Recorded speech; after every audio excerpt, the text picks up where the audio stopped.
Oh, good.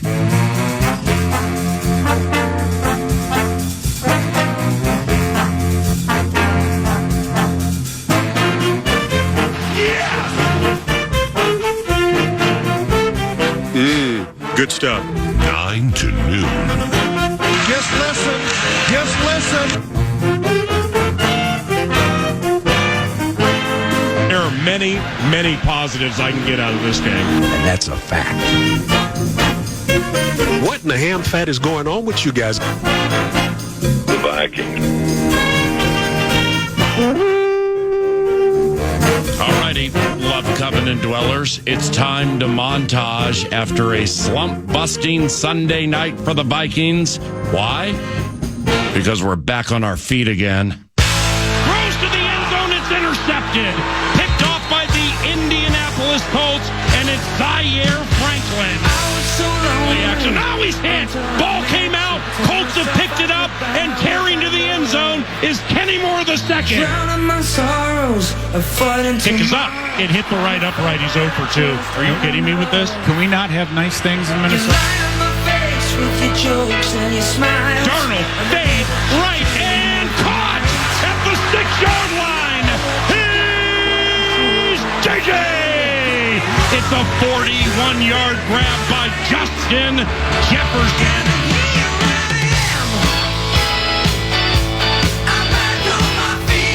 Big boy's back.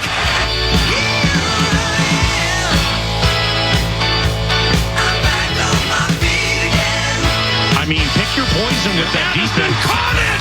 Yes! Touchdown! A diving grab by Jordan Addison. Great drop. Throws to the end zone. Caught! Touchdown!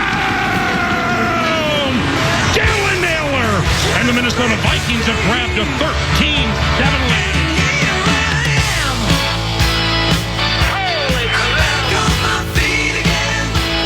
He's got big balls. Wow, wasn't that fun?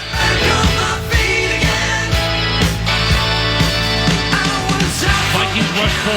Flacco throwing left. Intercepted Byron Murphy Jr. And Flacco threw it right to him. Darnold to the end zone. Touchdown! Josh Oliver. Flacco facing a 4-man rush. Joe hit and sacked. Down goes Flacco. And it's Jonathan Greenard. Joe steps up, and Joe is sacked again. Sacked by several Vikings. Jahad Ward. Sacked! Back at the 33-yard line. Jonathan Greenard. That's why you paid that man.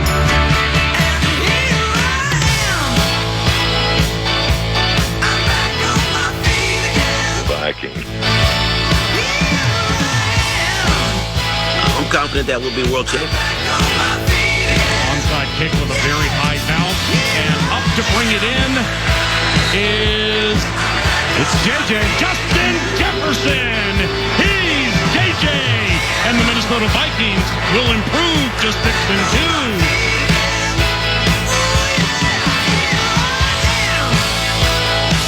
Yeah, we're back on our feet again. 9 to noon, 9:03. Good morning. Hey, what's up, KFAN? It's 84, man. Y'all stay tuned live for the hottest man in the world, PA, Paul Allen. Yes, sir. Oh, geez. Oh, my gosh. That slump-busting Sunday lived up to the hype, and indeed, our Minnesota Vikings are back on their feet again and off to Jacksonville, a 6-2 operation. Good morning, and welcome to 9 to noon on your home for Minnesota Vikings football, FM 100.3, KFAN. Nordo, Eric Nordquist, producer, master mixer of the Monday Montage in impeccable fashion. And we welcome you to the home of Wintersville, USA. Minnesota Vikings victorious, Minnesota Wild victorious. PJ Fleck joins at 10:47. Sky U Ma U has won 3 consecutive. And for the Minnesota Vikings, approaching the midway point of the old 2024, the Lions still look like the best in show. Green Bay, as usual, was no match for said Kitties and are sans a division win. And the Bears are battered and bruised and were blown out by the Cardinals during a week. Caleb Williams' father took a shot at Bears coaches on social media. They don't play the PlayStation like us. Well, that's going well over there, isn't it? Worms turn quickly in the National Football League, save for the Lions, who are organized and ruthless and seem to take pleasure in punishing Green Bay. But seriously, the Minnesota Vikings were a Commanders game-winning Hail Mary just 8 days ago from being tied with the woebegone Bears for last place after losing twice in 5 days. And now we're back on our feet again, baby. 6-2 and are right behind the Lions, a half game behind the Commanders, a half game with a tiebreaker in front of the Sultans team, and a half game clear of Kirk O'Chains, who stuck it to Dallas's defense yesterday. These worms turn quickly. 9 to noon, though. Super special Cine with the border battle around 9:45. The analyst follows him, and it's Fox and the Vox around 11 o'clock. PJ Fleck right before that on the Gophers' cool win at Champaign. No champagne bottles popped in the Vikings locker room last night, but many a joyous player, including Justin Jefferson, who sealed the game by recovering an onside kick wherever present. So I ran into JJ with a drive-by, and I'm like, so now you recover onside kicks, Justin? Hey, man, once you got the best hands on the team, man, you gotta put them on the field for to get that last recover. So I was just happy to do that for my team, get that recover for us to nail the ball out and be in that victory formation. So it was a struggle, long game, but that's football. We just got to look forward to what we got to do better and keep going. Justin, onside kicks and the recovery side of it, I mean, it seems like an anxiety attack because that thing's just like in suspended animation. You got guys running at you trying to knock the 1 and the 8 off your jersey. You came in with it with those great hands, and you're an athlete, but, I mean, those plays are tough, aren't they? Oh, for sure. You never know how that ball is going to come. You don't know how they're going to kick that ball. So it's really just thanks to the guys that's blocking for me to give me a little bit extra time to catch that ball that was a high ball. So I mean, it was just great execution all around. We don't really get that many opportunities to practice that full on, but it was great execution by everybody on that field. Speaking of great execution, your 5th completed pass tonight. I mean, you love throwing the ball, don't you? Oh, I love it. I mean, I always threw the ball since I was a little kid, so I'm still waiting on that touchdown pass, though. Lastly, you guys, 36 minutes time of possession. I mean, Grover Stewart, NFC North Country. People might not be super familiar with him, but he's tough. DeForest Buckner's tough. Man, it seemed like you guys wore that defense down with that time of possession. Would you agree? Oh, yeah, for sure. And that's really just kudos to the O-line and kudos to the running game. I feel like that running game really helped us out and kind of got us back on track onto what we wanted to do in that offensive drives. So it's just execution. That's all that we wanted, out the whole offense. This game is execution. Everybody finishing their plays. Don't let the pre-snap penalties affect us from being 2nd and 20, 3rd and 20. So I feel like we did a great job all around. But just like I said, we just got to keep going. Lastly, Adam Thielen, your former teammate. I know you guys were close when he was here. Now he's down Carolina way. You had 137 yards, which means you tied him for 4th all-time for receiving yards in the history of Vikings football. We're 5.5 years into a career, and you just tied AT19. That's quite the accomplishment, man. Oh, it's definitely an accomplishment, man. And I'm definitely blessed to be in this position to be in the record books, this young in my career. So, but just like I always say, I'm always chasing a Hall of Fame and that gold jacket. So I got to keep going, make sure I stay healthy, make sure my body is right, mentor is right, and every single week just be JJ. That's all it is. You're terrific. Thank you. Thank you, dog. Appreciate you. We have a covenant cleanup very early in the equation. Covenant cleanups provided by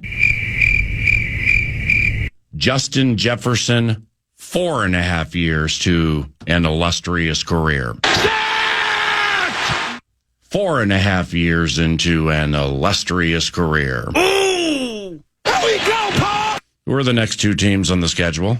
I believe it's the Jacksonville Jaguars and the Tennessee Titans. W's. Time for 2 more. That time of possession walloping they put on the Indianapolis Colts indeed was key to wearing down their bigs. Quiddy Pay, though. Running back Aaron Jones saw it that way, too. But we started our post-game drive-by with the running back chatting about his 25 touches, second most this season. Feel good. I was able to get it kind of going late when we needed it, and that probably felt the best, wanted a lot more yards, but was able to get the win, and that's most important. And Sam hit 9 different guys. I mean, Justin threw a pass.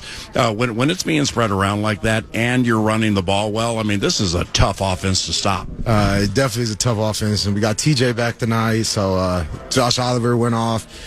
We got weapons on weapons, and I feel like once we stop hurting ourselves, and we're going to be so dangerous. I mean, we're already dangerous, but once we just get a little more consistent, it's going to be something scary. So we're going to head into the second half of the season when you hit the third quarter against the Jacksonville Jaguars, and the team is 6-2. So you've been here a while now, and you've seen the penalties. Then they come back. You talked about self-inflicted wounds, and to a certain extent, a lot of them got better this evening. Just overall, what do you think of the operation at 6-2? How good do you feel about this team? I feel really good. We got like I said, we got all the pieces that we need, offense and defensive wise. Great coaching staff, great upstairs scouting department. So that we literally have everything we need here now.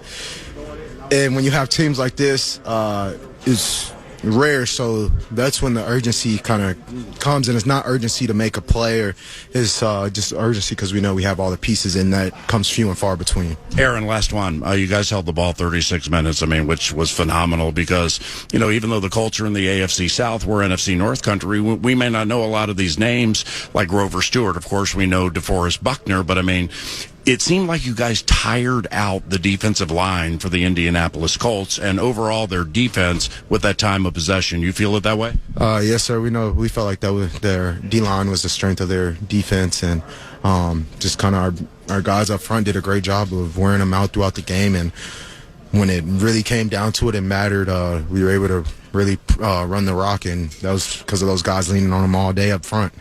Congratulations. Thank you. I appreciate it. Love your calls, too. I got to get in the end zone so I can hear it some more. Showtime. We'll get it sooner or later, all right? Yes, sir. We will. Thank you. Aw. We're coming. We're coming. Josh Oliver, as Aaron Jones said, Josh Oliver went off. And Josh Oliver on an offense with Justin Jefferson and Jordan Addison and Aaron Jones and now T.J. Hawkinson. You're hitting Josh Oliver 5 times. When it comes to offense, that definitely qualifies as an Oliver twist.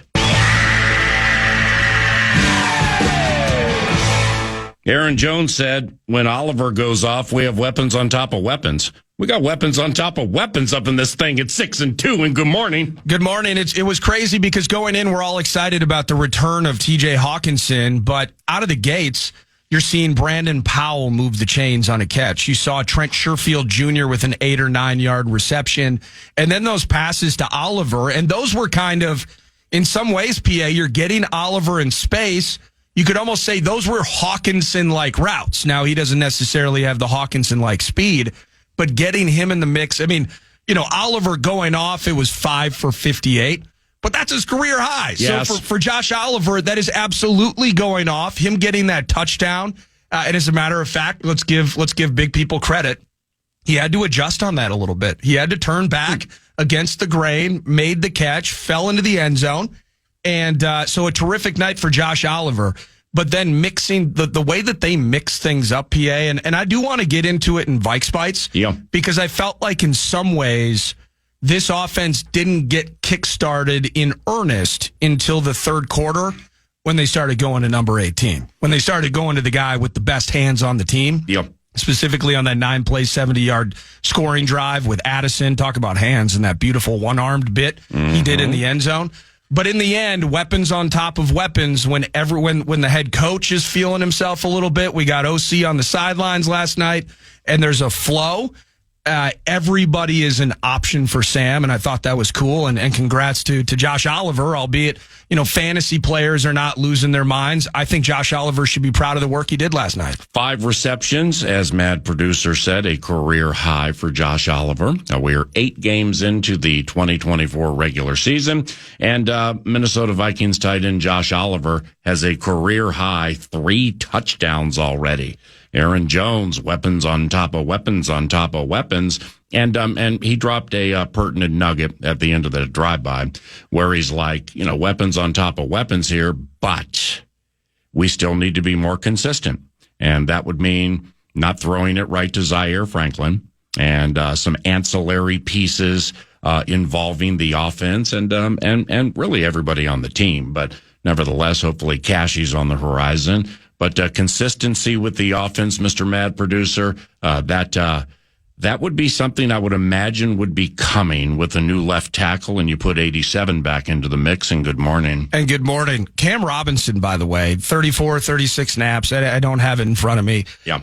Didn't allow a sack. They kind of got twisted up a little bit. There was a nice play. It was a stunt. Kwity Paye's sack when he started outside, went back to the middle, and Cam was kind of caught trying to block 2 people and just couldn't get there on time, I guess. But in the end, I thought Cam Robinson was terrific. And so you're hoping that a guy that, whatever the situation was with Walker Little in Jacksonville and how that relationship had soured for a guy, I believe, now in his 8th season from Jacksonville. That's been his career spot. And he's made a lot of money and he's played a lot of games. Whatever happened there that soured it, he knew writing was on the wall. And this is fresh start opportunity. He's going to be a free agent next year, all of those things. For him to show up, get off the plane, and 4 days later, he's making plays for the Minnesota Moving Company, keeping our guy Sam upright in the vein that he did, and allowing this offense to really move and get explosive when it needed to. That was terrific as well. I mean, an imperfect game, again, which we'll have the opportunity to flesh out. But if you're picking cool moments, it's the Josh Oliver. It is the Cam Robinson.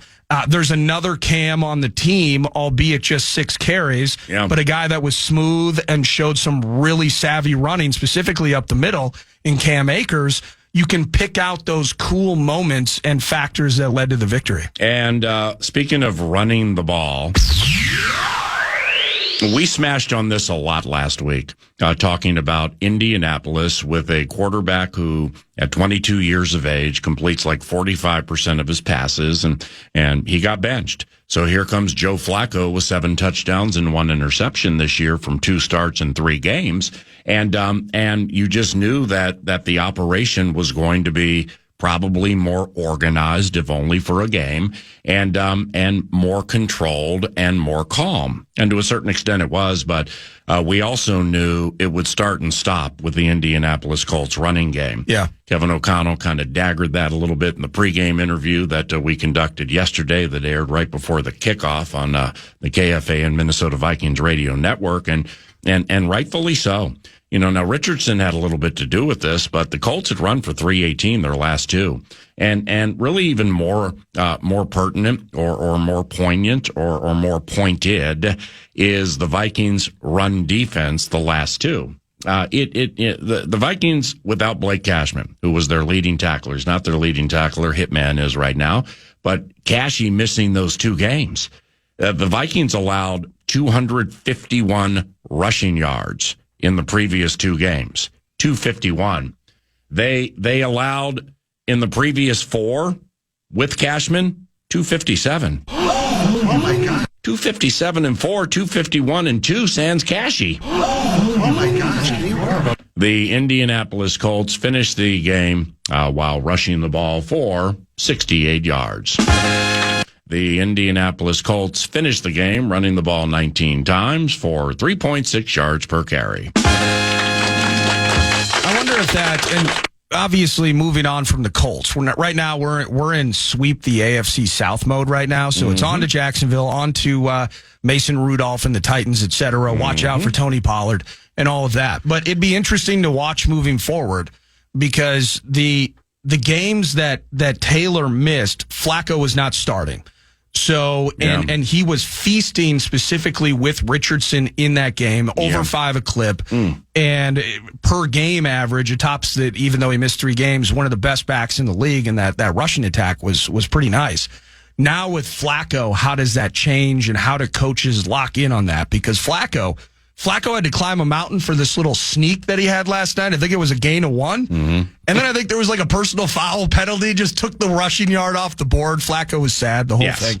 But I'm curious moving forward if that's kind of, without Richardson, how that changes things. That's something that these Colts will have to adjust, but we move on, as I said. Well, for the Minnesota Vikings on defense, they knew they were in for a fist fight with the likes of Zaire Franklin, who, by the way, has like 23 games in his career at least 10 tackles a game. Zaire's a badass. Grover Stewart is a super, super tough player. DeForest Buckner, 9th-year Oregon, he's seen his better days, but DeForest can still wreak havoc. Woody Pay seems to have found his feet. Does Buckner get us every time we play him? Yes. Whether it was Niners, what was it, maybe 2018, 2019 with the Colts, I forget. Yes. He gets us every time. It was so impressive to watch him, although Jones on that double pass. Did you see Buckner flying to the sideline and just a little quick step inside, and Buckner had no answer? It was awesome, but great player. But the scrappy Colts offensive line, despite being down the left tackle, Quentin Nelson was full of vigor last night. Ryan Kelly knows where bones are buried. Their right tackle, Braden Smith, he's pretty good too. They started a couple of rookies on the offensive line. The right guard was undrafted, and I don't think it helped their rushing attack. But nevertheless, it was protecting quite nicely, even against the blitzes, until the end of the game. They just couldn't get to the crafty Joe Flacco for like 97% of the game. Then JG ran him down. 2:05 to go in the game. Colts with just 1 timeout remaining. 3 receivers right, 1 to the left. Flacco facing a 4-man rush. Joe hit and sacked. Down goes Flacco. And it's Jonathan Greenard with his 6th sack this season. Then a handful of plays later, Greenard decided he wanted another cup of Joe. Flacco takes a low snap, 4-man rush. Joe sacked! Back at the 33-yard line, sacked by Jonathan Greenard. That's why you paid that man. Greenard was patient as he shared in his drive-by following the game. Right. Yeah, it was one of those games you got to just keep doing the hard work until that situation comes up where you can get the opportunity to go get them. So it was good, man. I'm glad we got a dub for sure. Your guys' work against the run, I thought was really, really pivotal in you guys snapping that 2-game losing streak. What do you think? Yeah, I mean, that was the main thing all week of practice. It was just the last game. We realizing how we're losing the games and how we're getting in situations where we're not successful. The 3rd and shorts, any team where they're trying to get the 3rd and short, they have a good chance. So we just basically took it upon ourselves to make sure that, hey, we need to earn the right to rush the passer. 1st, 2nd down, we need to worry about stopping the run. If they pass the ball, we'll worry about it later, but stop that run so that way we can really get them in passing situations so we can get them where we want it. So everybody took it on the chin, and we definitely try to execute today. We kind of are on the Jonathan Greenard AFC South tour. You beat Indianapolis. You got Jacksonville next, Tennessee after that. I mean, you're super familiar with all these guys, aren't you? Yeah, it's just crazy how all of a sudden I come over here and then we play in the old division that I used to be in. But it's great, though. I mean, it was a lot of familiar faces over there. I mean, playing against those guys my whole career so far. So it's good to talk to them at the end of the game. They know they remember me from over there being in Houston. So it was good to see them. Obviously great to get the dub, but I'm happy to see those guys still healthy doing their thing. So it was a good game overall. JG, who has 7 sacks, by the way, Jonathan Greenard, last one. Our new left tackle, Cam Robinson, I mean, he's been here like 5 minutes, and granted he had a penalty tonight, but he paved the way for some really nice things. Well, he comes from Jacksonville. That's another guy that you've rushed against a million times. What do you know about Cam from games you've played against him? Yeah, Cam is a baller. I mean, he's one of those guys who, it's weird. I'll say this: he gets the job done. It don't look pretty at times. It ain't sound and all that, but I mean, there's times he gonna put them hands on you. And then one thing about it, Cam gonna run. He know how to run block, man. So, and he's no slouch at all. I mean, by the way, I mean, it was unfortunate that we obviously lost CD. But for us to be fortunate enough to pick up a guy like Cam, who's has experience, who's a former first-round pick, played really good ball, has some experience in this league, man. We lucked up when it came to that one. So, to have him and come here on Wednesday and be able to play the way he did, man, is phenomenal. I'm excited to see what else he does move forward for us. Main man, fantastic work tonight. Great having you on the team. Thank you for the chat. Yes, sir. Appreciate y'all. Jonathan Greenard. So it's on to the Jags. The Vikings should be favored. Then Tennessee, the Vikings will be favored there also. And both could be victories, elevating the team to 8-2, which would be sweet into the game at Soldier Field. The NFC North is so much better than the AFC South. The Vikings and Lions are the best two teams in the NFC North and are a collective 3-0 against the AFC South, winning the games by a combined score of 107-34. Oh my gosh, you are above average at that. Dang. Give us some more of that AFC South to bolster the confidence and the bottom line. A good debut for left tackle Cam Robinson. Wonderful work by the run defense, which was key. Good seeing TJ out there again, and 4.5 years into his career. Justin Jefferson is a yard from passing Adam Thielen for the 4th most receiving yards in team history. Oliver with a career high in catches. Oliver with a career high in touchdowns this year. Naylor got some love, and Will Reichert showed he's mortal, but he hit all 3 of his extra points, which also was key. So let's unfurl some Vikes Bites next, and we thank TimberTech for what's on deck 9 to noon, and FVP Batteries for that marathon segment we just daggered, FVPparts.com. Minnesotan and NFL Network's Good Morning Football host Jamie Erdahl was in town last night to sound the Gialler horn. She's going to join us about an hour from now. Plus, there's much more 9 to noon. Nordo produces, and I'm Paul Allen. Good gets gooder, and great gets greater right now also, because we have money to give away. The Fan, along with 2 men in a junk truck, they want to give you a chance to put $1,000 in your hand with the National Cash Contest. Go to KFAN.com and enter the keyword credit. You might win $1,000 with the keyword credit at KFAN.com.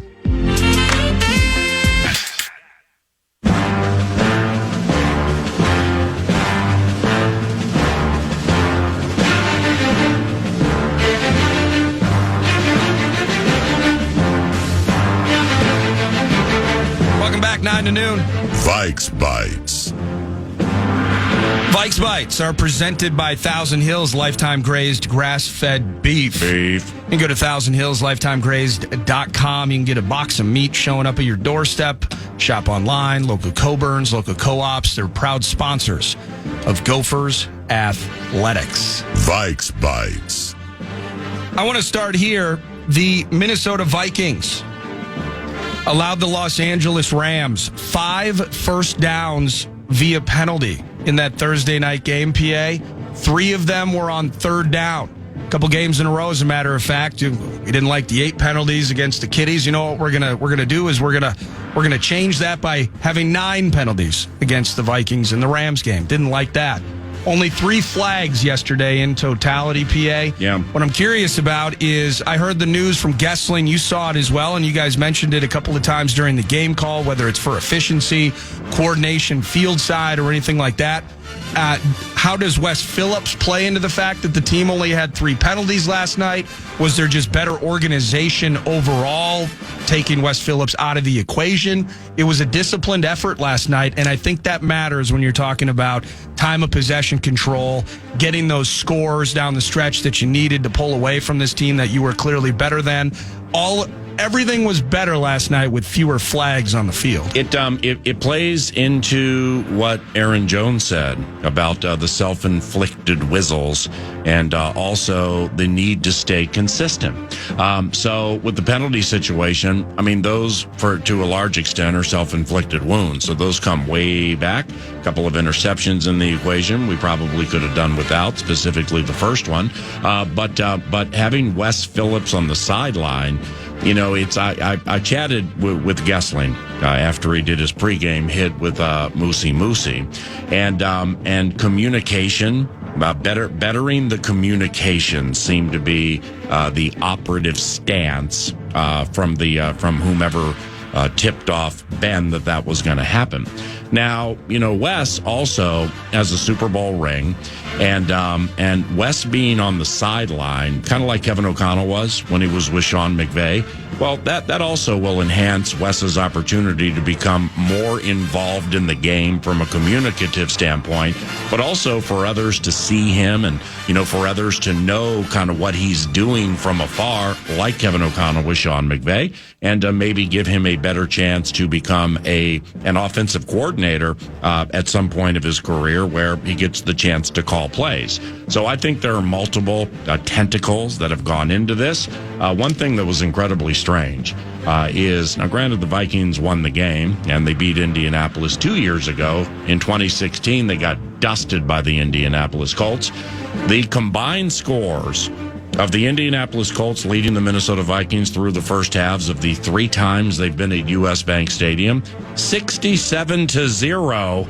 I always love that one. That's unbelievable. And the Vikings found a way to win 2 of those games. Didn't get any points in the first quarter, though. That's the last time I believe the Vikings have been shut out in a half at home, as a matter of fact. You got to go back to that Colts game. Wow. Yeah. Right. And they also were shut out in the first quarter for the first time this year. Yeah, I didn't like that. Still outscoring the opposition 72-10. Plus 62. But you know what? The race in totality starts out of the gate first quarter, and they're racing. Then they come down to the wire. They hit the wire together. Who gets the nose down first most? And the Vikings have been in 8 races. They've gotten the nose down first 6 times. And, there are a lot of details to analyze and a lot of minutia over which some can agonize and or scrutinize, and rightfully so sometimes. But we're racetrack raised. Doesn't matter how you get to the winner's circle. As long as you get there, we're all getting our pictures taken, and everybody's cashing bets. Vikes Bites! If I was doing Nordo's numbers via my buddies at zonecoverage.com who do Nordo's numbers each and every week, thank you for that. But it would be 2, for instance, just off the hip. 2 weeks in a row that Sam Darnold has received some sort of potentially / obviously illegal contact. And in one, it ends the game, although it's not the reason the Vikings lost to the Rams. The no face mask call, Byron Young holding his helmet. It was obvious to everybody except for Trey Blake and his staff. Yeah. But then a week later, fresh off the mini-bye, feeling good. He drops back. Grover Stewart absolutely trucks Garrett Bradbury. Did he trip over Ingram? Who knows what happened? It was not a great look for Garrett. Love Garrett, but my goodness. And in the effort of reaching around and grabbing the shoulder pad, that's where Grover grabbed him, he absolutely clubs Darnold in the head. Now, the refs, they went a step further this time. There was no flag in prime time at SoFi. We got about halfway there this time with a flag that they ultimately picked up. Yep. And it was a defensive touchdown, I believe Kenny Moore maybe? Yeah. Well, does that guarantee that Trayvon Walker next week is going to roll in on Sam? No. And we're going to see laundry on the field, and they're actually going to call it. The trials and tribulations of Sam Darnold getting absolutely brutalized in a couple of spots. No help from the Zebras. It was tough to watch last night as Sam is trying to figure out where he is on the turf, and Kenny Moore is running with the ball into the end zone. And it's 4 defensive touchdowns for Kenny Moore, and he had 3 via pick 6, 2 from Bryce Young last year, his first fumble recovery touchdown. Sean Smith was the referee last night. His line judge, by the way, Jeff Seaman, 23-year line judge. He's a Minnesotan. His father's Jeff Seaman. He's refereeing immortality. So Minnesota go crazy with that line judge last night. But Sean Smith, he and his crew, there are 17 crews. This group calls the fourth fewest penalties of all the crews in the National Football League. Now, Kevin Seifert, ESPN.com, he is the pool reporter who handles, like, asking questions to Trey Blake and Ed Hockley and Bernie Kukar and Sean Smith. And after the game, Kevin had an interview with Sean Smith and went like this. Can you tell me what you saw to originally throw the flag on the Indianapolis fumble return for a touchdown? Smith, what I originally saw was a potential face mask on that high hit on the quarterback. Yeah. Seifert, what went into deciding to pick it up? Ref, we determined that the initial force was at the shoulder, and it was incidental contact to the head and neck area. Scribe, does it matter if it's a forearm or the hands or on the or the helmet that hits in an area? Would a forearm to the head still be considered a blow to the head? Ref, well, I did not see that. Scribe, was replay assist allowed to help you with that at all? Sean Smith, referee, no, it was not. That's 2 consecutive games where, like, the pool reporter referee report's kind of big. The incidental versus intentional. Again, Grover did grab his shoulder pads, but in the process, he clubbed Sam in the head. I thought the head and neck area was a protected area. Oh, geez. My final Vike Bite for you, by the way. I heard you on Fan Line last night talking about a Jordan Addison long hit that potentially was missed. Was that in yesterday's game? Well, the long hit would have been on the second interception last night. Second, thank you. We were going down that road of we're going to find JJ no matter what. Addison's out the gate. I think it's a 60-yard touchdown. I forget exactly where they were on the field, but I think it's a touchdown if he finds him. I'm going to look at that play a little later because that was more of a true try to dagger it in there, and it got picked off. I think it was Nick Cross, one of their safeties. Now, the first interception to Zaire Franklin, that was dicey. And I'm looking at that play right now, and when Aaron Jones says we just need to be more consistent, we need to eliminate self-inflicted wounds. And again, fight a fairness in Darnold act, okay? He's not the first quarterback in the history of the National Football League to miss wide-open guys. But I'm looking at that play right now, and T.J. Hawkinson standing by himself, the nearest called 7 yards away. Right. TJ's at the 3-yard line. So it's like if it was an incomplete pass or a super special shorty, that's one thing, but it was an interception in a tightly contested scoreless game. And so those are the things that, like, when Aaron Jones watches back stuff, go Showtime on it and stuff, I would imagine it's stuff like that that he's referencing. Well, and that's where I wanted to end this. I got a text message, and we're in lockstep. Mike from Woodbury. Yeah. Sam's now 4th in the NFL in passer rating. He's been great. That's what Mike in Woodbury says. And so what my number was indeed 4th, and the number 4. As in his passer rating. And I wanted to ask you this, my final Vike Bite, my number of sorts, Nordo's numbers, is at some point are we just going to have to come to terms with the fact that Sam is playing the best ball of his career? Mm-hmm. And maybe this can be coached out, maybe it can't. But once a game, I mean, in the Lions game, I think that interception he was trying to find Addison was a Branch that stepped in front of him in the Lions game. Yeah. And people were referencing that, hey, look at Aaron Jones. He's wide open there, 20 yards other side of the field, go through the reads, etc. Are we going to have one of these every single game, and are we going to have to eat it? Because the first interception is completely unacceptable. I'm not as mad at the second one because you're trying to get the best player on the team involved. Yeah, Addison was the right one on the second interception. You nailed that. What made it tricky for Sam on the cross pick, I can tell, is Addison had his back to him. Yeah. So you throw him open.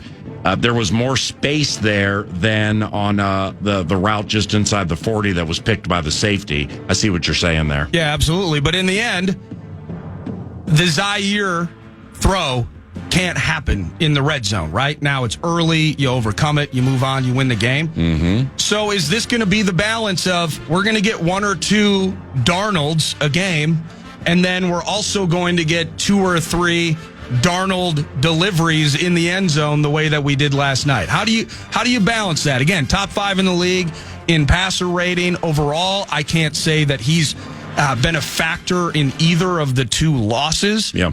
Now, he makes those mistakes within games. He also provides some athleticism like he did last night on a couple of nice runs. The throws that he is hitting are terrific in most cases.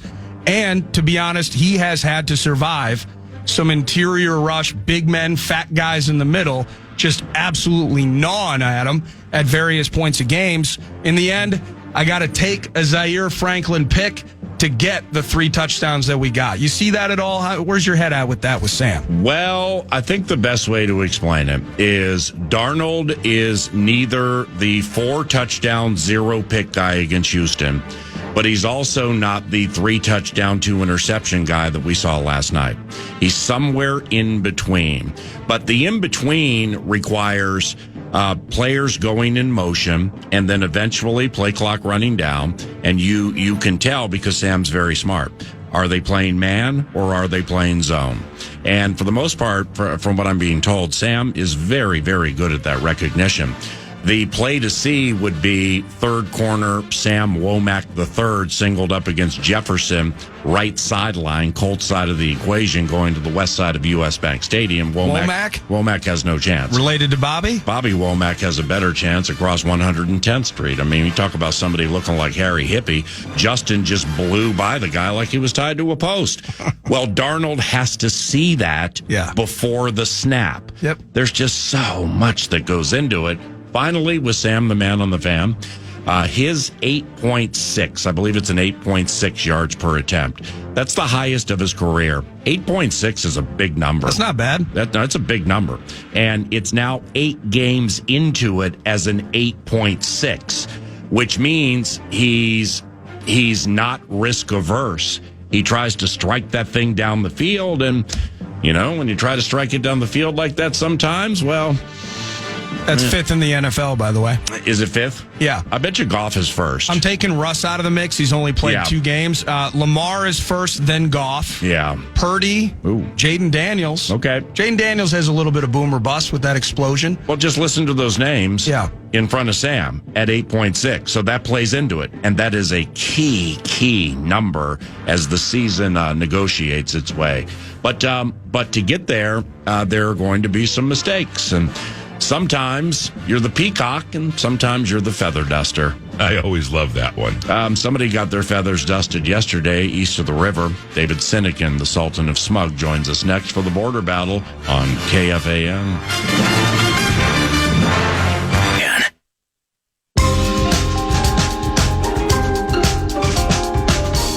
Second down and 2, Green Bay from their own 38. Love takes the shotgun snap. Lions bring a late blitz. Love back, looking, being chased. Love goes, picked up the line. Kirby Joseph, left side. He's gonna go, baby. Count it down. 5, end zone, touchdown, Detroit Lions. Wow, how big is that? How big is that? Dan Miller call that from the hallway. That's Detroit Lions radio, one of our favorites, Dan Miller. I was all fired up at Lambeau Field. It's football Americana. Why wouldn't he be? Welcome back, 9:53. And here comes super special Cinny. He's the Sultan of Smug. At TC Head Cheese is where you find him via Twitter. And he also recaps Green Bay Packers games and writes for Zone Coverage and zonecoverage.com. This is the Border Battle. Good morning. Morning, Paul. How we doing? Pretty well. Did LaFleur start the wrong quarterback yesterday? I think you can make the argument. I'm not in the room. I trust him to figure out what's best. But, yeah, I mean, you watch the game. Love says he felt fine. He didn't look fine. You know, I have to wonder if they were playing the Colts or a team like that, whether the decision's different. But yeah, in hindsight, it certainly looks like Malik might have given the team a better chance. So, Cinny, Sultan, so I'm out of touch with that game a little bit. I'm in and out watching the Rams and the Chickens getting ready for Sunday Night Football. So I didn't get a chance to see as much Jordan Love as I wanted to. You have a trained eye. What was a lot of it off the back foot? Did it look like he was favoring something? And good morning. Yeah, I don't know. Early on, I thought he looked a little shaky, but I don't think I noticed the injury as the day went on. What I did notice was 6 more drops. What I did notice was, I think, 8 more offensive penalties, and that's been the storyline of the season. They're in the top 5 in the league in both of those categories, and they've gotten away with it against some shaky teams. But when you play a team like Detroit and you're already down a couple key defensive players and a quarterback that might be 60%, you got to catch the ball and you got to stay clean. I mean, very first play of the game, Keyshawn Nixon returns it to the 40, sets the pack up, and then he gets flagged for unsportsmanlike conduct, and now you're back at the 25. And it's just the shooting themselves in the foot that stood out to me more than Love's play. I didn't think he was terrible. He made a terrible decision that put the game away at the end of the half, but that game was not on Jordan Love. That was a collective failure between the ears, which is what I wrote about this morning. With Keyshawn, let me because I had no idea that he got that P foul. Let me guess, it was overzealous trash talking or like screaming at somebody, because like in the vein of Cortland Finnegan. When I'm on sidelines before games, Keyshawn Nixon is one of the game's great trash talkers pregame, trying to get under somebody's skin. Yeah, from what I saw, Paul, he got pushed pretty late, like he was pretty well out of bounds. I don't think he liked the fact that he got pushed like that, and he got up and put his hand in the guy's face mask, and that's what they saw, and that's what they called. But I know Keyshawn is a top-level trash talker, so that might have been part of it, too. Top 5 in penalties in the league, Cindy. Top 5. Dang, Sultan. What the heck's that all about? Yeah, I don't know, man. I mean, 5 pre-snap penalties when you're at home. I mean, it's just not acceptable. I understand they had some changes on the offensive line that made a difference, but it's undisciplined play. And yes, they're the youngest team in the NFL for the second straight year. You got to live with some of that, but at some point you just get tired. It's like, come on, you're grown man. You've played this game. Wait for the freaking snap. It's not like it's loud in your building. So it's undisciplined play, and it's going to bite you against good teams like it did yesterday. Hold on. Lambo caught a stray. Wow. It's not like it's loud in your building. Wow. Lambo out here. Football Americana. Football Americana out here catching strays. Sleepy fan base? From Cinny. Border battle. What do you think of the Lions? I mean, they're obviously a great team. They're probably the best team in the NFL. I mean, they're talented up and down, and obviously they lost their best player, and they haven't missed a beat. They lost their second best player in the middle of the game when Brian Branch gets ejected, and that sets Green Bay up basically in field goal range, all that momentum, and they can't do nothing with it, and they turn the ball over. So that's a great team. I mean, you're given opportunities like that when Branch gets tossed, kind of a weird ejection. I think everybody was kind of surprised that got him tossed, but when they're down their top 2 defensive players, you've got to pounce, and Green Bay didn't. That's a great team. They proved that they can play outdoors in lousy weather. Green Bay held them to 17 points offensively and 4 points of play, and even the running backs, a lot of yards, but they were like 4 yards per carry. But they still find a way to win. So yeah, I mean, they're clearly the team to beat in the NFC. I don't think anybody questions that. Lastly, for the Green Bay Packers, David Sinykin, does the off week hit at a good time? Gives Love time to get healthier. Josh Myers, the center, missed the game yesterday. Alexander and our top rookie Evan Williams missed the game yesterday, and none of those seem like long-term things. So if you get those guys back and get everybody a chance to kind of reset and look at the back half. I mean, Packers were 3-6 last year at this point. We know what happened in the back half of the season. Now they're 6-3. They got the toughest part of their schedule coming up. They got to go to Chicago. You get San Francisco at home, then the Dolphins Thanksgiving night, and then back to Detroit. So it's a big 4-week stretch, and they need a couple weeks to get their heads straight and figure out how to play a little bit more error-free if they want to start winning some. David, thanks for the time, and we'll chat in a couple of weeks, okay? You got it, my brother. Congrats on the win last night. Appreciate you, my brother. That's David Sinykin at TC Head Cheese via the X machine, the tweet machine. A little frustrated right now. Football Americana, Lambeau Field caught a stray during that chat. And the silence you hear is Lambeau Field.